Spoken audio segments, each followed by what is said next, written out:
I had it on my stuff before the factory did. They copied my pickup. Then, what was his name? Was the advertising manager at Harley Davidson was Dwayne Uncaford. Yeah. He says, "Oh, I like that." And he came out, took a picture of it. He says, "Can I copy that?" Well, I don't care. Next thing I know, they got it copyrighted, and I have to ask their permission to use it. Evel Knievel inspired millions of us with his courage and perseverance. We're building a museum so you can relive those memories and be reinvigorated with that spirit of bravery. My name is Evel Knievel. I'm a professional daredevil. Along the way, we meet people involved in the life, the times, and the legacy of the King of Daredevils. Here with their stories is your host, Joe Friday. Hey, howdy. You remember Lathan from that last show that we did when he shared those harrowing stories of archaeology and years of digging and traveling and researching actually all of Evel Knievel's artifacts and put together a museum along with our friend Mike Patterson. So Lathan joins us again today. Thanks, Lathan. Howdy, Joe Friday. I'd like to thank our last guest, who was Brandon Powers. That was the creator of Evil Pie, and he's our new neighbor where the museum will be. And he will be bringing a new pizza concept. So it was a hoot. Pizza for adults. Pure mayhem. It's going to be a lot of fun. So if you haven't listened to it yet, it's a lot of fun. So look it up. Since we last met on the podcast, American Pickers came out with an episode that they actually found the big sign from the real Snake River event, which was, 50 years ago? They found one of them. They found it. And did you authenticate it? Mike and I knew right away that it was legit, but the interesting thing about that particular sign is it's very similar to one of the others, but quite different on the border. The interesting fact is we found one photo out of a million photos that there's one picture of that particular sign, and it's perfect. And we used it in Being Evil, I believe, also, but yeah, it's legit, and that raised the price probably as well. So there's a part 2 that we did, and I just turned in the last of the footage a couple of days ago. Yeah, and Wolfe said before he left, he told me that was probably one of his favorite experiences ever, was doing that show with us. And he's like, "You guys did all that in one take?" We did walkthroughs and walk-bys and descriptions of everything, but I don't think we had to shoot it once. Mike and I were just ping-ponging, our brains were just going crazy. It was awesome. And Mike Wolfe knew his stuff too. I was impressed with him. He's passionate about what he does, and that's very clear, but he also obviously knows a lot about evil and did his homework. Hey, I want to introduce you to the guy that came up with the #1 logo, the ubiquitous logo that we see on Harley Davidson's and Evel Knievel's things. We picked up Robbie's bike, right, in Chicago, or Hoffman Estates, and headed to bring it back across the country and ran into a freak ice storm. Ran into Ben Packey and Scott Packey in Kewanee, Illinois at Reiman's Harley Davidson. Yeah, when we left town, I think the temperature dropped about 20 degrees in an hour, and and of course, Lathan being Lathan, somebody everywhere. And not by choice. Yeah, right. And then you said, let's duck in Kewanee, Illinois. Yeah, those guys are really, really great friends, and they carried on Roger's legacy for a long time. And great hosts too. But there's a lot of differing opinions on who painted the original #1 logo. I'm going to get on that motorcycle, and I'm going to show you why I wear this big red, white, and blue #1 on my shoulder. And it was brown signs initially that we were told from Danny Packey, but then he remembered his friend, Mr. Scott, who came in graciously. And you remember more about it than I do, but he kind of copped to being the guy, correct? Yeah, that's right. First of all, they got us sheltered, and then he hooked us up with, a cheap motel. Yeah, the bike would have probably been frozen in disarray without. Your buddy George in Illinois gave us a really high quality bike cover that looks like Swiss cheese about 100 miles out. And we had to stop and buy duct tape at the auto parts store. Didn't protect anything. No, I offered to replace it because it was completely shredded, and he didn't take me up on that one. So I sent him his shredded cover back, and then Denny showed us how to load a bike properly, which was great, and just happened to know this artist in Kewanee that came up with the iconic #1 logo. You know, the #1 that Evel Knievel wore on his shoulder and that Harley Davidson has on their T-shirts, and that you see some people with tattoos, and you see it on the back of pickup trucks everywhere you go. The first ones were on the 70 Ironhead gas tanks, supposedly. Okay. And painted in Kewanee. But anyway, yeah, so we bring up that whole topic, and he just pulls out his phone and calls Mr. Scott, and he goes, he'll be here in 10 minutes. And the guy was literally there in 10 minutes. Hi. Lathan, how are you? We were lucky enough to have everything with us. And we were snowed in, and it was like a snow day at school, except for it was with, around other interesting people instead of Bob Barker and Vanna White. Anyways, we caught this interview with Bill Scott, which I hope you will enjoy right now.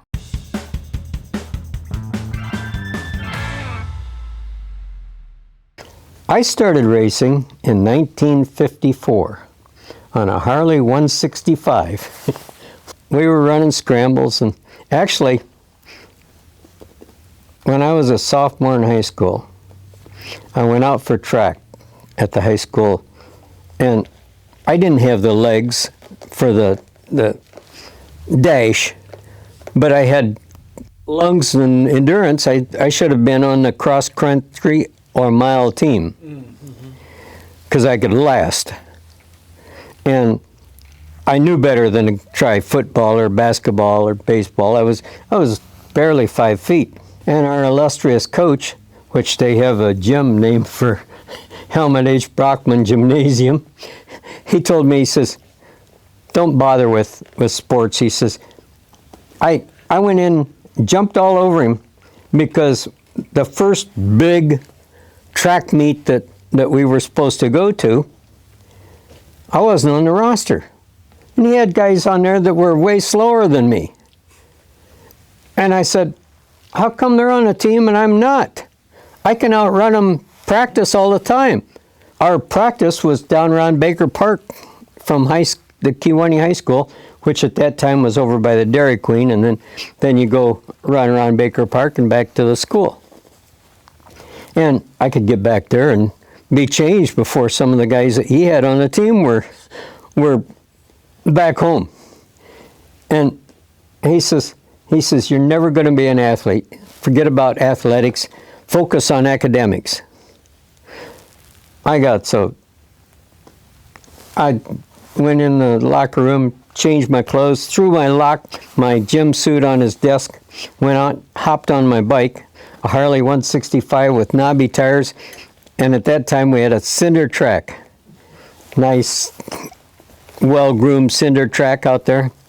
I start doing nice broad slides around that cinder track.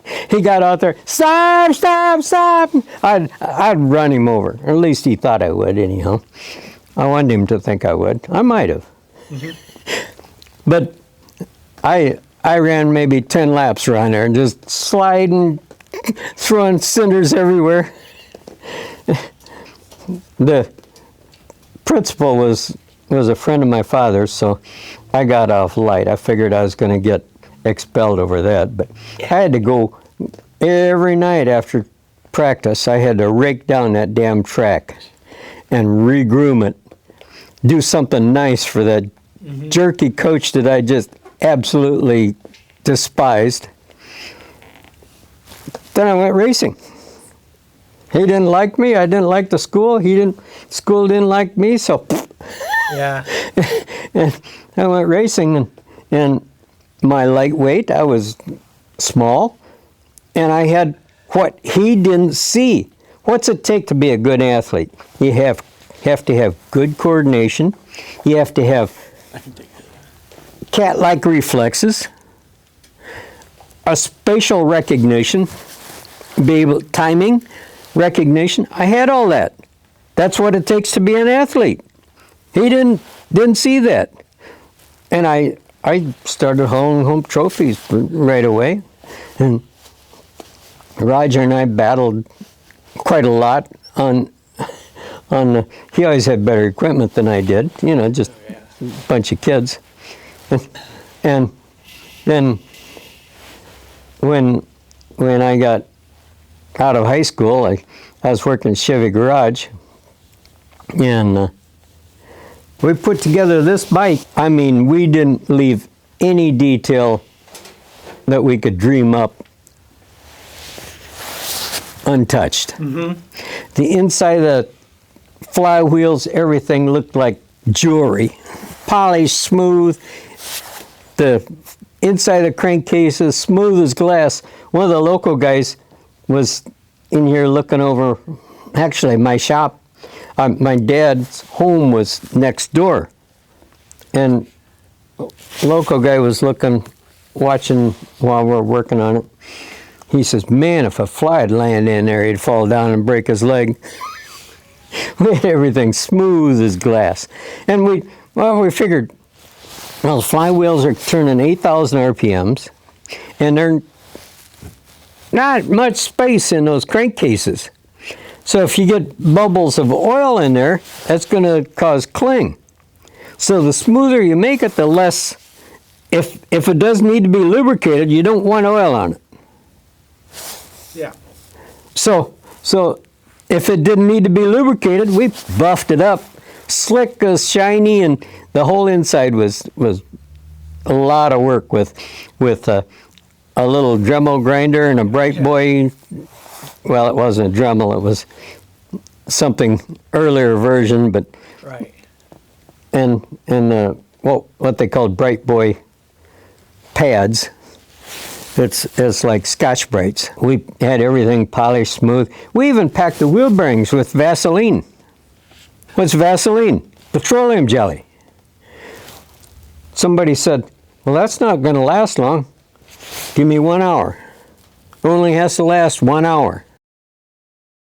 We had an old washing machine base from the old tub washing machines, agitator type washing machines.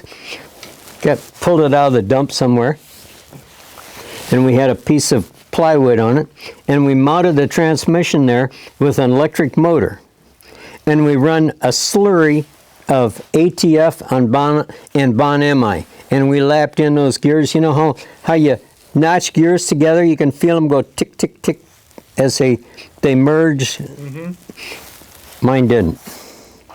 After we got it all lapped in so they're just meshed perfectly, we took it all apart, cleaned it, washed it, get every bit of grit out of it. Went down to Peoria Bearing, down in Peoria, and we bought turbine grade bearings. They cost us way more than just over the counter bearings like you'd put in a normal transmission, but turbine and machine tool bearings are very high precision. So we put our transmission together with a super precision bearings. Everything was lapped in. I mean, we just played with every little idea we could come up with. And at Daytona, this bike, when I ran Daytona in 100 miles, I finished 4 miles ahead of second place. 2 minutes and 39 seconds ahead. In a game where a couple hundredths of a second can make first 4 places. What year was that? 59. That was my number that year too. Well, the first probably 10 laps or so, there was some other bikes that were competitive, but they were revving the heck out of them. And it was like a 40-mile-an-hour headwind coming down the beach. That was on the beach, of course. And so, since I was ultra lightweight, we just swagged, just scientific wild ass guess. We gave it a swag, guessed at the best gear ratio. I was pulling 2 gear teeth higher than almost anybody else out there. I don't think anybody else was in the same gear ratio. But since this was a budget motor, I didn't have the super cams and other things that some of the other better heeled teams did. Mm-hmm. So my engine had way more torque. And I was ultra lightweight, and we were afraid to gear it too low because when you have the wind behind you going down the blacktop, you're going to over rev it. And the British bikes at first were turning like 12, 13,000 RPMs, and they all blew up. When they got on the blacktop with the wind pushing them, they over revving them and sucking valves up and breaking pistons, and my old KR turning 8,000 RPMs all day long. At the end of the race, we're 4 miles ahead. Kid from nowhere, four teenagers. Well, my brother he wasn't a teenager. My brother was a year and a half older than me. I just turned 20. My cousin was a year younger than me, so he was 19, and John was a year young, he was 18. And we put that bike together at home. The factory teams from Europe, Japan, had Franco Farn Ducati national champion, the European whatever champion. His name was Franco Farn, I remember, and he was going to blow everything away. Yeah. I don't think he finished. I got drafted before the Speedway opened, so I had to go defend us against Cuba. We were going to go invade Cuba. We were training. I was in California training for an invasion of Cuba. People don't know we were almost, I mean, if somebody would have sneezed wrong, we could have been in Cuba. They claimed that because of the U-2 flyovers, they knew where every missile was, all the Russian missiles. They knew exactly where they were. They had accurate maps on where they were, how to get there and everything. And there would be multiple U.S. units assigned to each missile. And our unit would be one of the groups assigned to a specific missile. When you get there, your obligation is to blow that thing up. I tell everybody that once Castro found out I was coming to get him, he sent the missiles back to Russia. We got talking after everything cooled off and they sent the missiles back to Russia. Those are nuclear missiles. Good thing we didn't blow them. What happens when we blow this sucker up? If you probably wouldn't set off the nuclear chain, but you're going to spill radiation everywhere. What's going to happen to us? Then did you come home to Illinois? I got married. I came home and got married right away. When did you get into painting or design work? What's any kind of design work? Because you said you did the first Harley Davidson designs? At least a third of the t-shirts being sold in the Harley shops were my designs. Wow. Ron Stratman, did you know Ron Stratman? I have to interrupt here for just a second about Ron Stratman. That's who he's referring to. Ron Stratman was a motorcycle enthusiast for his entire life, and he was, by all accounts, an amazing person. In this context, what we're talking about is Ron's career as the licensee for almost all Harley Davidson gear. All of that was reviewed by Ron Stratman in order to get it produced. He would take Bill's designs, among many other designs, and put them on t-shirts and sell like crazy. Okay, back to Bill. I was an idea guy.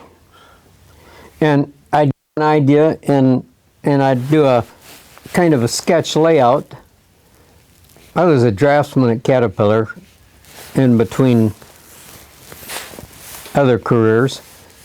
And so I could lay out and I made sketches and I started to tell you one time Stratman, when this tall black guy came in, wanted to sit on one of my lowriders, He sat there kind of rocking back and forth on it. Puts kickstand back down, walked out to his Honda. He says, I got to get my ass on some class. And he couldn't have been a block away, and Stratman pulled up. I said, Ron, got a new idea for you. And he put the Harley oak leaf, and it says, put your ass on some class. And that was the hottest seller that he had going to Sturgis that year. So funny. But the number one?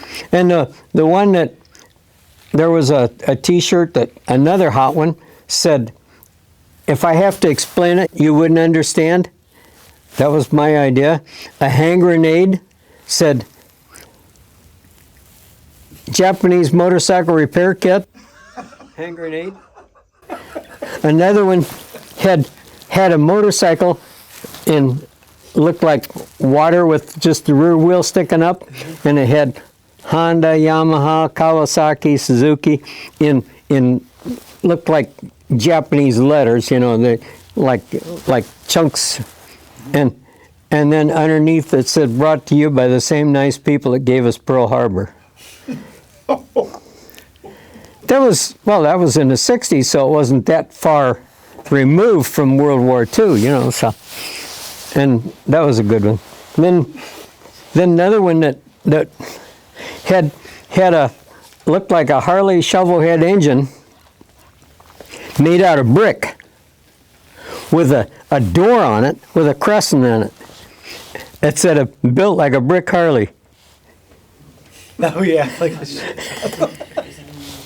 sorry, takes me a minute sometimes. That's the beauty of the design, when you have to, oh yeah.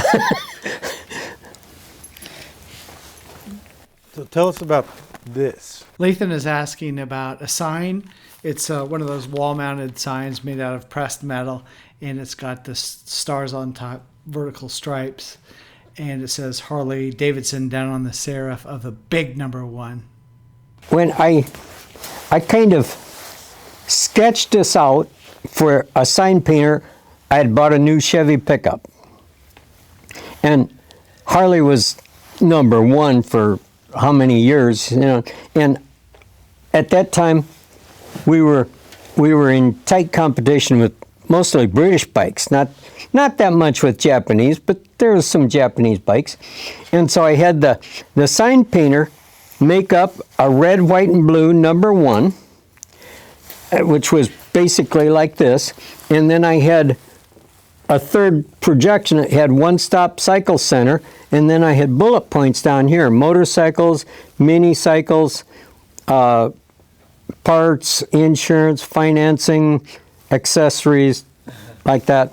And then on the projection back here, I had Joliet, Illinois. I had it in 3D on my pickup. I had it on my stuff before the factory did. They copied my pickup. Then, what was his name? Was the advertising manager at Harley Davidson was Uncaford, Dwayne Uncaford. Yeah. He says, oh, I like that. And he came out, took a picture of it. He says, can I copy that? Well, I don't care. Next thing I know, they got it copyrighted, and I have to ask their permission to use it. So no royalties, huh? Do you still drive around with the number one on your truck? Yeah, I haven't, well, on the back window of my truck, Oh yeah. a decal that I got here. That you made, that you created. Yeah, Willie G claims that it was his design, but Ron Stratman would argue that all day long, because we had it in existence well before the Harley factory started using it. Then I had T-shirts made up with, it looked like a necktie that was a number one. Oh yeah. And the knot was blue with the stars on it, and then it had a pocket drawn on it with a number one on the pocket and a couple of the old Bic pens drawn in the pocket. So you could go dressed up with your necktie and still be wearing a Going on T-shirt. a motorcycle ride. So that was the number one logo. Was your concept? Yes, It's on his truck. on my pickup. It's one of my favorite logos of all time. It says everything. It's so Americana. It's so Evel Knievel. It's so perfect. Well, that was way a long time before Evel Knievel. That was when we I were. associate Evel Knievel and Harley Davidson and America all rolled into one beautiful star-spangled package. Yeah. Well, I had my main thrust when I had the Harley dealership in Joliet was buy American. It's made in America, and we don't want you getting a paycheck from an American company and spending it on a Japanese company. So that was, I advertised that in my newspaper ads and everything, especially the government employees. Oh yeah, yeah. I used to write Your money. a newspaper column that was in the Joliet newspaper. It was Scotty Says. And I had a column every Friday night of my own quips. And a few times I had crossword puzzles of motorcycle stuff, and I talked about motorcycle accessories, and I pointed out during the hunting season that the Harley leather pants were perfect for going out hunting, rabbit hunting. You go tripping through the briars and brambles, and the leathers, you're not going to get all chewed up by. And I sold leather goods to non-Harley people after that. You mentioned you made a delivery for Evel Knievel. Is that right? Yeah, well, I had the Harley shop in Joliet, and the factory called me, and they asked me if I had one of the red, white, and blue Sportsters on hand. I said yes, and they wanted to know if I'd be willing to deliver it to Evel Knievel, and they would pay expenses and whatever, and give me another bike, and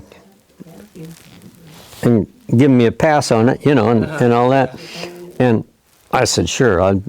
And the arrangement was that Evel was going to come down to my shop, and the radio and everything in Joliet would be there but he had fell down practicing up the Stockyard Inn. He wasn't up to coming down. He didn't really hurt himself, but you get bruised up and all that kind of stuff. Where's the Stockyard Inn? We were supposed to make the delivery to him at the what they called the Stockyard Inn was there at the International Amphitheater, and that was right next to the Chicago Stockyards and all that stuff. We went up there and sat with him in his big camper and had a long conversation with him. Oh, that's cool. Yeah. That big old camper like semi that he had. Yeah, we've got that. It's been completely restored. It's all painted up like a motorcycle. It doesn't have decals on it. They're all hand painted. Mm-hmm. You would like it.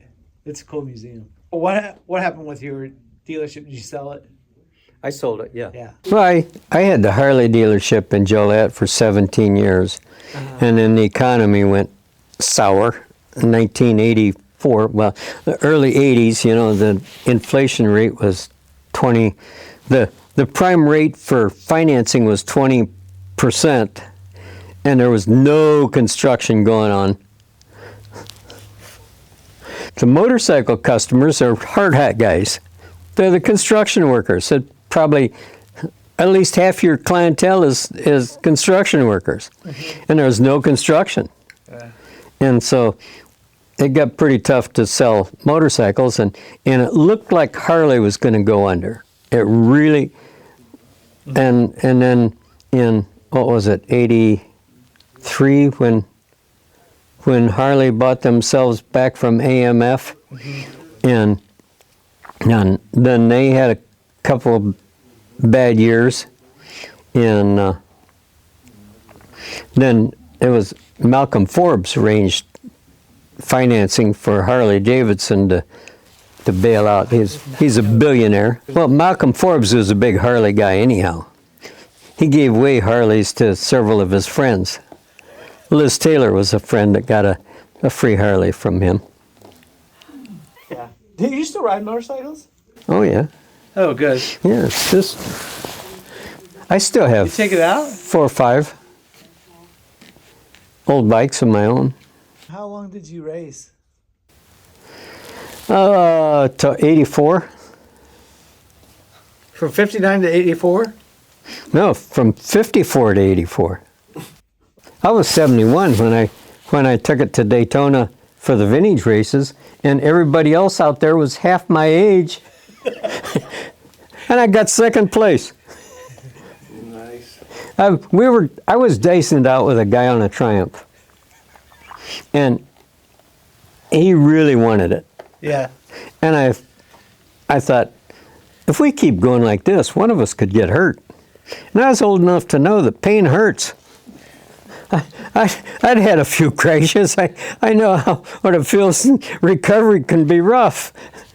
And so I thought, I don't need this. I'm just down here to have fun. And I wanted to run on the speedway. Thank you for jumping out of bed and throwing on the number 59 hat and rushing over.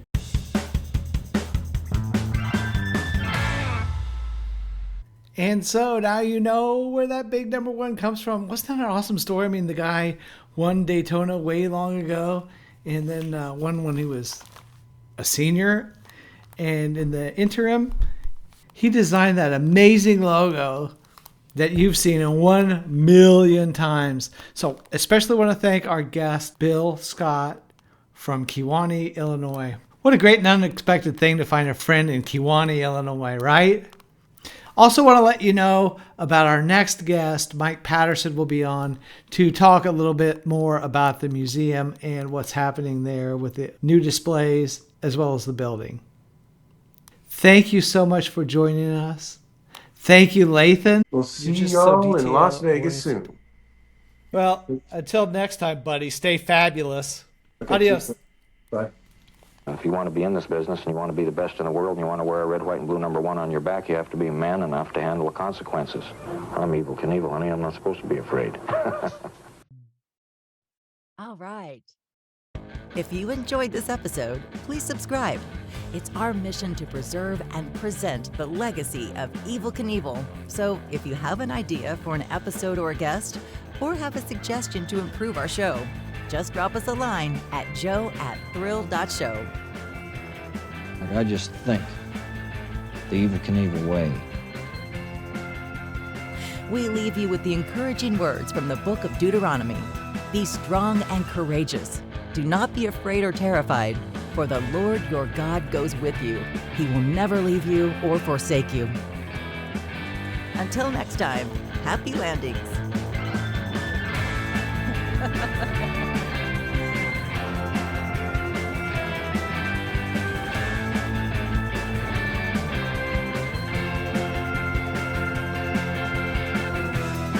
You like to fly to the seat of your pants? This is where you belong.